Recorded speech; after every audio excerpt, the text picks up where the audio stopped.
We checked into an Airbnb and something immediately felt wrong. A few weeks ago, my wife and I were meeting friends in a small town outside of Toronto. We booked a house on Airbnb that looked nice and had great reviews. It was newly built, and the listing said no one had ever lived there. It was only used for Airbnb. We arrived around 3:30. Check-in time was 3 o'clock.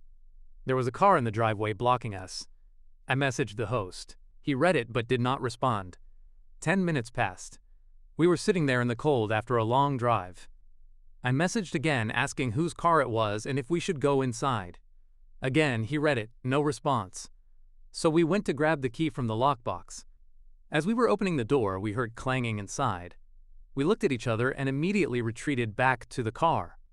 I messaged again saying someone was definitely inside. Finally, close to 4 o'clock, he responded that it was their cleaner finishing up and we were welcome to make ourselves comfortable. That did not feel right. A few minutes later, the garage door opened. The woman leaving was definitely not a cleaner. She was wearing an expensive suit, trench coat, stilettos, full makeup. She kept her head down and did not acknowledge us. We decided to check inside before bringing our friends in. There were dirty footprints in the entryway. The place clearly was not cleaned. Our dog started going upstairs when I heard footsteps inside again. I called out, "Hello?" No response. We went right back outside.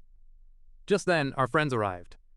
While we were explaining what was happening, the car that had been in the driveway circled back around and stopped nearby. Then, a very small woman rushed out of the house carrying items, not cleaning supplies. She looked frantic, head down, kept saying, "Sorry, sorry." Then she was gone. We all went inside together.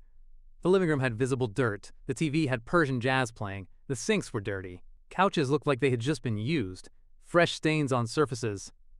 Upstairs seemed clean. We stayed one night, but none of us felt settled. During our stay, we found a gold hoop earring in the couch, blood on a pillow, a pile of worn women's underwear in a closet. The next day, the host messaged asking for a 5-star review. I responded with photos and what we experienced. Suddenly, they claimed it was not their cleaner and they did not know what happened. They offered us $17 back on a $230 stay. But the real question is, what was going on there?